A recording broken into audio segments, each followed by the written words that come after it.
you want to just throw that giant tub of bleach in here? Now, I'm a car guy, but no, I can't start the video like that. We are on our way to a subscriber's house to buy a vehicle off them that they messaged me on Discord and asked me if I wanted to pick up, and I couldn't help myself. You see, we've got this car, and I enjoy this car, and it's a quick car. I am a car guy. My last car before this one had 350 horsepower. This one has about 270. It's a hybrid with a motor and a petrol engine. And we could potentially swap it for an electric vehicle, but you know what? I'm quite happy with it. And we do have the need for a second vehicle.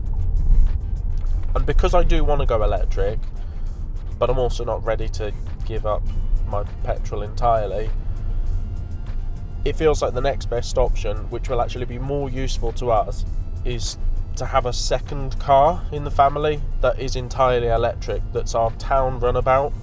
And you know what, I think there's more and more people that are considering this, that maybe have a small car that they use to go to work, or one of them just uses it to ferry around, and that's what I want it for, really. Like, this car does 0 to 60 in 5.9ish seconds, something like that. Currently in eco mode, Sport Plus. I could drop it down a few pegs and she goes. This has 275 horsepower and I didn't go over 60, promise. But I don't want to break the kids' necks to go to school, you know? I want to just be able to get them to school. You don't always get to drive a car to enjoy it. Most of the time you want a car to just get you from A to B. So having a run-around electric vehicle is a good idea.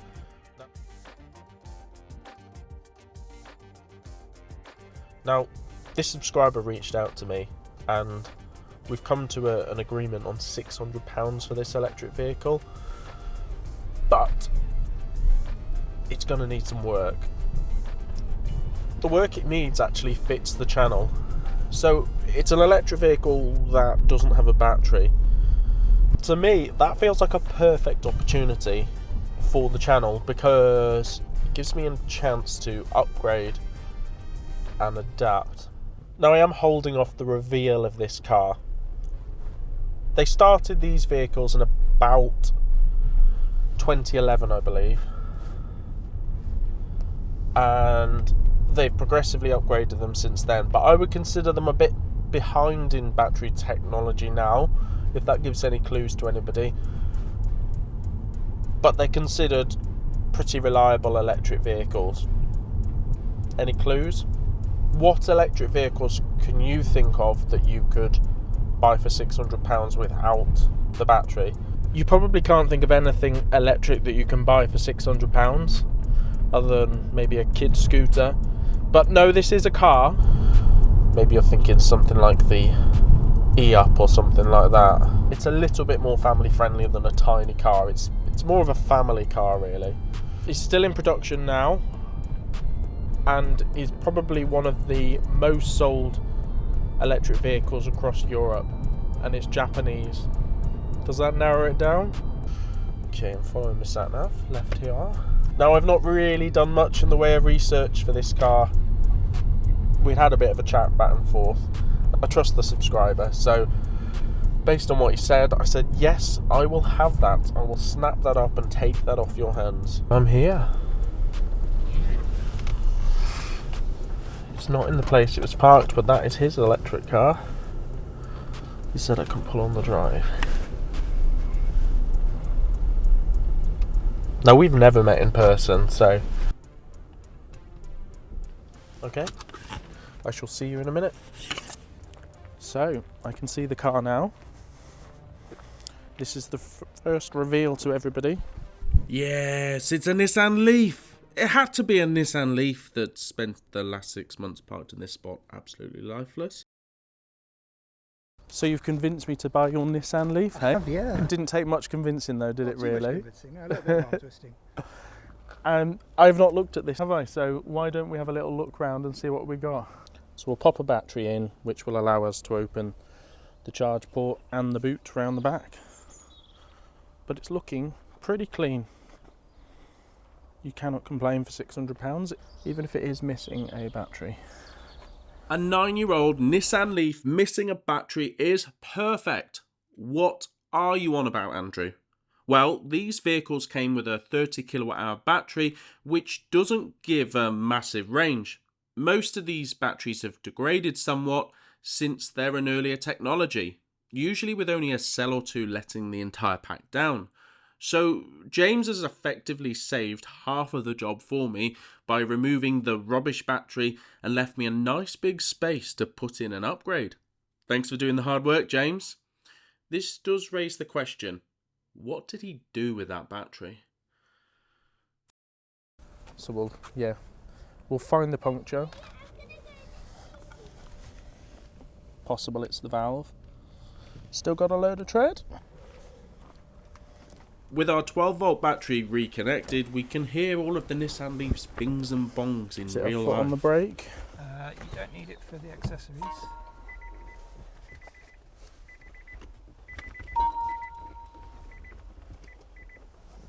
What do we got? I do not know enough about Leafs.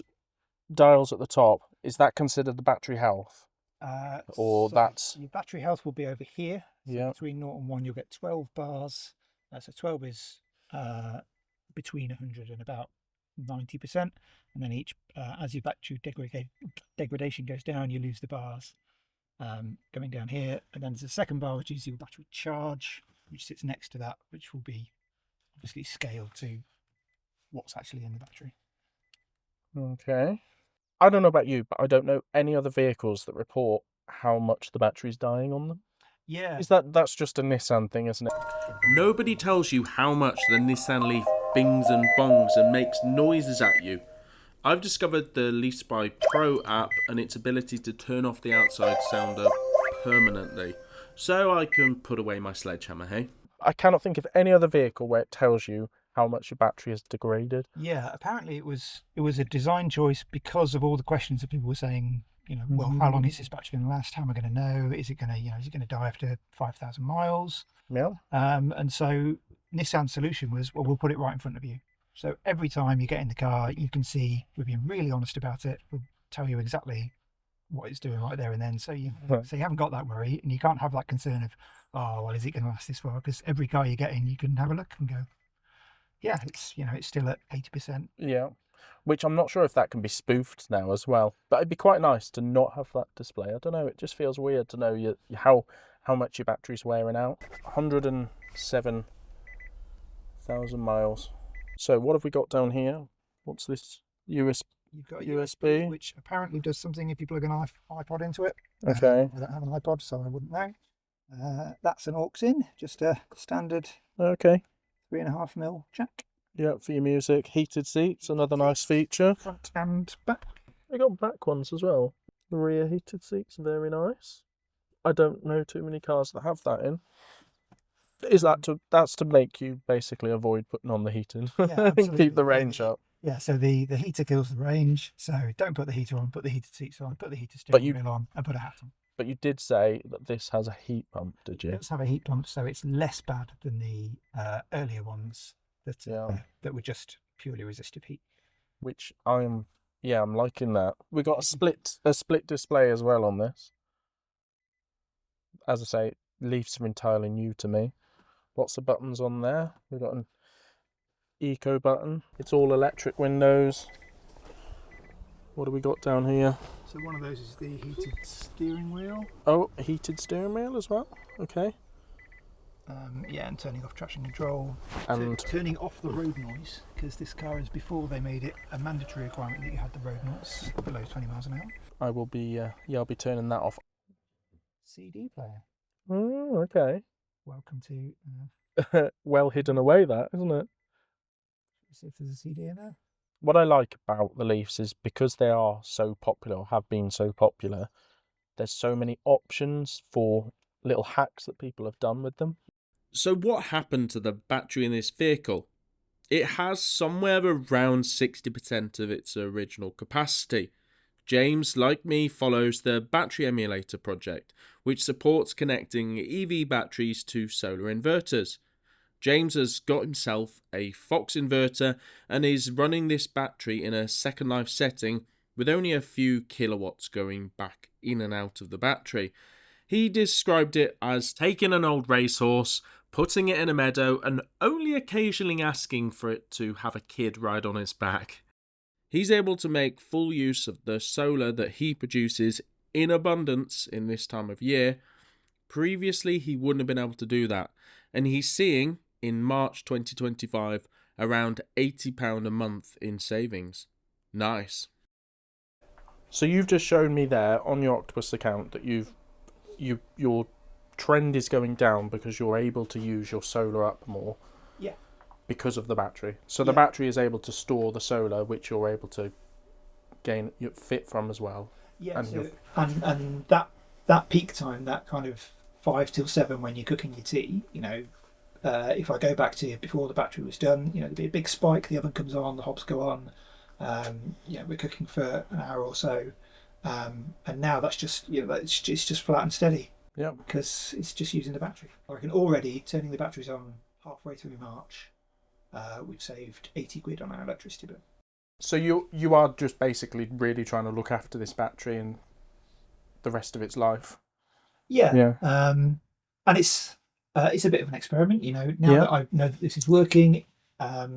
If we decide come winter that we need more battery storage than that, then I'm absolutely going to be buying a car battery. I'm not going to going down the route of an off-the-shelf thing anymore. You're sold now on. I know this works. Yeah. The gains of doing it with a car battery versus off the shelf is just ridiculous. You've never been tempted to undo the few screws and lift it off? Any way tempted. A huge thanks to James for giving me tea, offering for me to charge the car, and telling me his story. Let's get this back home and see what we've got. Now, I decided after buying this that I'll do myself a vcheck on this vehicle. Now, I'm not using the one that everybody tells you on YouTube to use. I get on better with vcheck, and let me explain. vcheck.uk is absolutely fantastic at showing you details about crash damaged vehicles, and for a guy that buys a lot of batteries, I want to make sure that that battery hasn't been in a fire anywhere near the battery, that the vehicle damage wasn't going to affect the structure of the pack, or more importantly, it's not been in a flood. Now, I've done a vcheck on this vehicle and it's brought up something a little bit worrying. For the first year of its life, it was a taxi in London. Ooh. Do you want to just throw that giant tub of bleach in here? I think of all the sick, spit, and all the other things that I don't want to think about that have probably been in this vehicle. Anyway, it was only a year and we have cleaned it since then. Now, mileage for this vehicle is consistent. It's gone up over its time consistently. There's been a few advisories, which no doubt I will end up having to work out. I have also done a brake check on this, and the brakes are in perfect order. It doesn't look like there's too much for me to do, but I'm not going to go inspecting too much more and just let the MOT tester do that for 45 quid. But yeah, originally £31,000, and I've got this for £600. I think we had a bargain. For 600 quid, I think it's amazing. It's just a shame how much of the money of this vehicle is tied up in the battery. So what should we do with this vehicle going forward? We can either stick a 40 kilowatt hour fairly new battery in and give it decent range, maybe 130, 140, or we can stick the 62 kilowatt hour from the all singing, all dancing Leaf and potentially give it an inverter upgrade to make it over 200 horsepower at the same time. What would you do? Let me know in the comments below. There is one third option which has been suggested to me, that we cut the floor out and turn it into a Flintstones car. Flintstones, meet the Flintstones. Anyway, let me know what you think in the comments. Until next time, Battery Man out.